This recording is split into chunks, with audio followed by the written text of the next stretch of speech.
दोस्तों, एक बार की बात है, सूखे के कारण माधवपुर गांव के किसान बहुत परेशान थे। धरती से पानी गायब हो चुका था, ट्यूबवेल जवाब दे चुके थे। खेती करने के लिए सभी बस इंद्र की कृपा पर निर्भर थे और बहुत पूजा पाठ और यज्ञों के बावजूद भी बारिश होने का नाम ही नहीं ले रही थी। हर रोज किसान एक जगह इकट्ठा होते और बादलों को ताकते रहते थे कि कब बारिश हो जाए और वे खेतों पर लौट सके। आज भी सभी बारिश के इंतजार में बैठे हुए थे कि तभी किसी ने कहा, अरे ये हरिया कहाँ गया? 2-3 दिन से वो आ ही नहीं रहा। कहीं मेहनत मजदूरी करने शहर तो नहीं चला गया? बात हंसी में टल गई, पर जब अगले 2-3 दिन हरिया दिखाई नहीं दिया तो सभी उसके घर पहुंचे। अरे बेटा, तेरे बाबूजी कहाँ हैं? हरिया के बेटे से किसी ने प्रश्न पूछा। पापा खेत गए हैं काम करने के लिए, बेटा ये कहते हुए अंदर की ओर भाग गया। खेत में काम करने? सभी को आश्चर्य हुआ कि हरिया ऐसे कैसे कर सकता है। लगता है इस गर्मी में हरिया पागल हो गया है। किसी ने चुटकी ली और सभी हंस पड़े। लेकिन उन सब के अंदर कौतूहल भी था कि भैया हरिया खेत में कर क्या रहा होगा, और सभी उसे देखने के लिए चल पड़े। उन्होंने देखा कि हरिया खेत में गड्ढा खोद रहा था। अरे हरिया, ये तो क्या कर रहा है? कुछ नहीं, बस बारिश होने की तैयारी कर रहा हूँ। जहाँ बड़े बड़े जतन करने से बारिश नहीं हुई, वहाँ तेरा ये गड्ढा खोदने का टोटका कहाँ काम आने वाला है? नहीं नहीं, मैं टोटका नहीं कर रहा हूँ, मैं तो बस कोशिश कर रहा हूँ कि जब बारिश हो तो मैं एक तरफ का बहाव इस जलाशय की ओर कर इसमें ढेर सारा पानी इकट्ठा कर सकूँ, ताकि अगली बार बारिश के बिना भी कुछ दिन तक काम चल जाए। इस बार का ठिकाना नहीं है तो अगली बार की बात कर रहा है।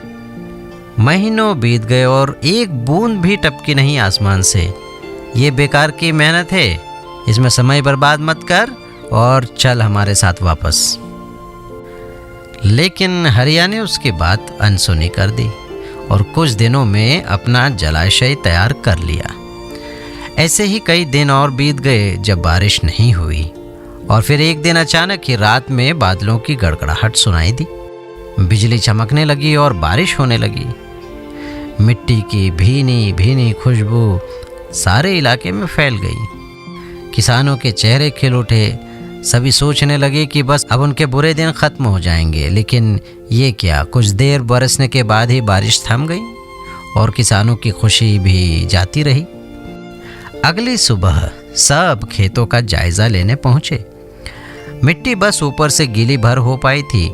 ऐसे में खेतों की जुताई शुरू तो हो सकती थी, लेकिन सिंचाई के लिए पानी कहाँ से आता? किसान मायूस हो गए और अपने घर को लौट गए। दूसरी तरफ हरिया भी अपने खेत पहुंचा और लबालब भरे छोटे से जलाशय को देखकर खुश हो गया। समय गवाए बिना उसने हल उठाया और खेत जोतना शुरू कर दिया। कुछ ही महीनों में माधवपुर के सूखाग्रस्त इलाके में बस एक ही चीज हरी भरी दिखाई दे रही थी, हरिया का खेत। दोस्तों, जब कंडीशन सही ना हो ना, तो ऐसे में अधिकतर लोग बस उसके सही होने का इंतज़ार करते हैं और उसे लेकर परेशान रहते हैं, जबकि करना ये चाहिए कि खुद को उस वक्त के लिए तैयार करना चाहिए जब परिस्थितियाँ बदलेंगी, जब सूखा खत्म होगा, जब बारिश आएगी। क्योंकि ये प्रकृति का नियम है, दिन के बाद रात तो रात के बाद दिन आना ही आना है। आपका बुरा वक्त हमेशा के लिए नहीं रहने वाला। चीज़ें बदलती हैं, चीज़ें बदलेंगी, लेकिन क्या आप उस बदलाव का फ़ायदा उठाने के लिए खुद को तैयार कर रहे हैं? क्या आप जॉब अपॉर्चुनिटीज़ आने पर उन्हें ग्रैब करने के लिए तैयार कर रहे हैं, या बस उनके न होने का रोना रोकर बैठे हुए? क्या एक्टिंग, सिंगिंग, डांसिंग का कोई मौका मिलने पर आप उसके लिए जी तोड़ मेहनत कर रहे हैं, या बस कांटेक्ट न होने की बदनसीबी जाहिर कर रहे हो? बस इतना समझ लीजिए कि आज आप क्या कर रहे हैं यही तय करेगा कि कल आप क्या करेंगे। इसलिए अगर सफल लोगों की भीड़ का हिस्सा नहीं बल्कि मुट्ठी भर कामयाब लोगों के ग्रुप का पार्ट बनना चाहते हो तो आज को बनाइए, उठाइए अपने औजार और तैयारी करिए। लहलहाती फसल की बारिश बस होने वाली है।